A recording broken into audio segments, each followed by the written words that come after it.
You ever hear a story that makes you stop and rethink everything you thought you knew about power, pride, and love? Well, this one right here, it's on another level.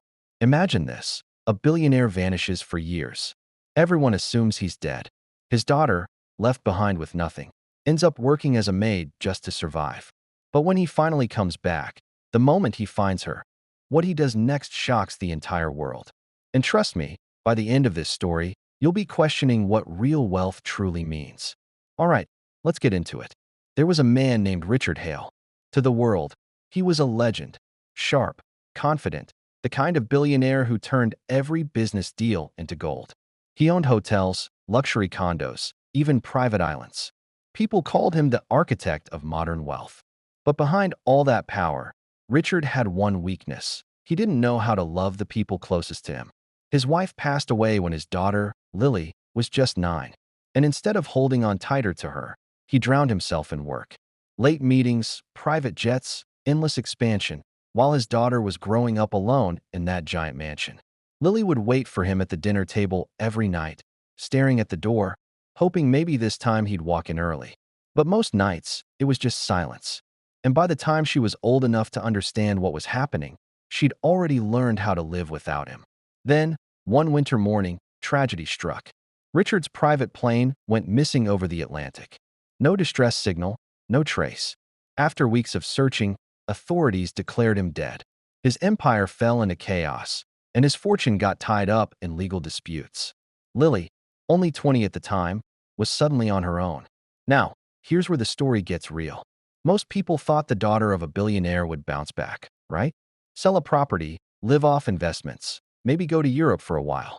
But no, everything her father owned was locked in corporate wars. His so-called business partners turned their backs, and lawyers drained what little was left. Within months, Lily went from a penthouse view of Manhattan to crashing in a small rented room with peeling paint and a single broken lamp. She tried to keep her head up. She took a few part-time jobs, worked in a bakery, even cleaned houses for a while. Life humbled her fast, but it also made her strong. She stopped introducing herself as Richard Hale's daughter. She became just Lily, quiet, hardworking, trying to survive. Meanwhile, halfway across the world, Richard wasn't dead. He had survived that crash, barely. A cargo ship had found him drifting near a deserted island, injured and half-conscious. He spent months in hospitals under different names, recovering with no contact to the outside world. When he finally made it back, he was unrecognizable. The press had moved on. His company was gone. The people he trusted had taken everything. But none of that mattered anymore. All he could think about was Lily. He started searching. Every file, every old contact, every person who might have known where she ended up. But she'd disappeared off the map. No social media, no news, no address. For the first time in his life, all that money, all that power, it meant nothing. It took him almost a year to find her. A name popped up in an employment record. Lily Hale, working as domestic staff at a wealthy family's estate just outside Los Angeles. Richard didn't even think twice. He drove there himself. When he pulled up to the mansion, it was like time stopped. Through the open window, he saw her, his daughter, wearing a maid's uniform, dusting shelves, humming softly to herself. She looked older, stronger, but those were still his daughter's eyes. And you know what's wild? He didn't rush in right away. He just stood there by the gate, frozen, his heart pounding. Because deep down, he knew this wasn't going to be a reunion filled with hugs. He'd missed too much. So, he came back the next day, pretending to be someone else. A guest, a potential buyer for the estate. The housekeeper let him in, and when he walked through that marble hallway and saw her again, it took everything in him not to break down.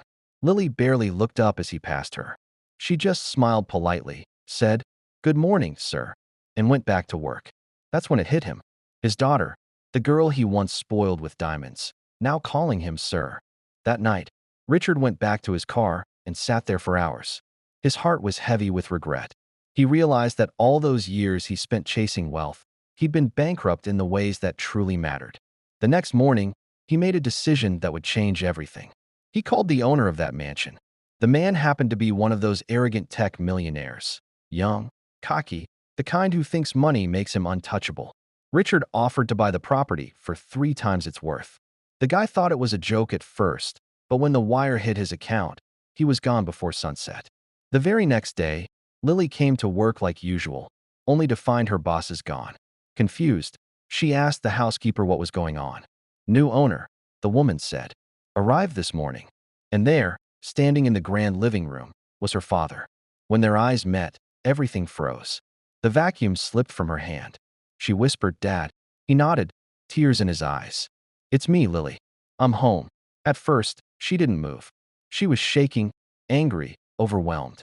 "You're supposed to be dead," she said quietly. "Do you know what I went through?"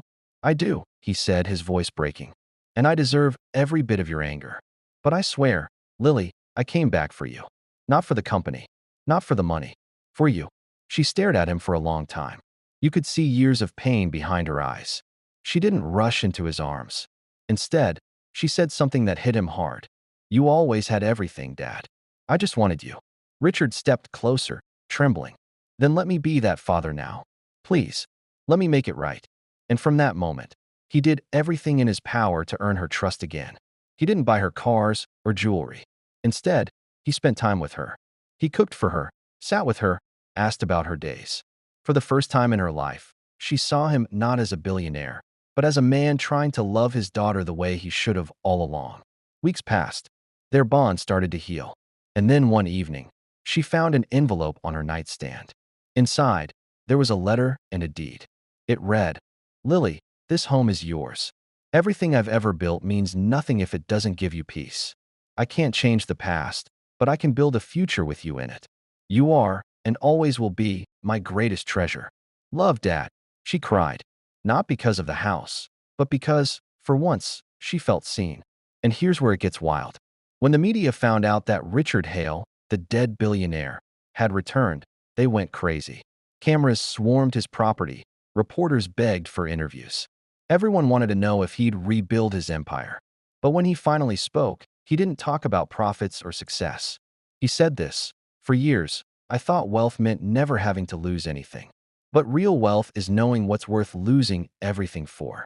That quote broke the internet. People started calling him the redeemed billionaire. He donated most of his fortune to fund shelters, scholarships, and jobs for single mothers. And his daughter? She started a foundation in her mother's name, helping young women get back on their feet. And you know what's beautiful? They worked together, side by side, not as a business team, not as heirs of wealth, but as family. So, what's the takeaway here, visionaries? It's simple. The world tells you to chase money, status, luxury, but none of that means a thing if your heart's empty when you get there. The people you love, the ones who wait for you, believe in you, stand by you when you fall, they're the real fortune. You can rebuild an empire, but you can't buy back lost time. You can wear the finest suits, but they'll never fit right if your soul's still carrying guilt. And that's why this story hits so deep. Because every single one of us is chasing something, but not all of us stop to ask if we're running in the right direction. Richard Hale learned that too late, but he's still got one more chance. Most of us won't. So while you're out there grinding, don't forget why you started. Don't forget who you're doing it for. Because when it's all said and done, the money fades, the trophies collect dust, but love, real love, never depreciates in value. If this story moved you even a little, do me a favor. Hit that like button and drop a comment that says family over fortune.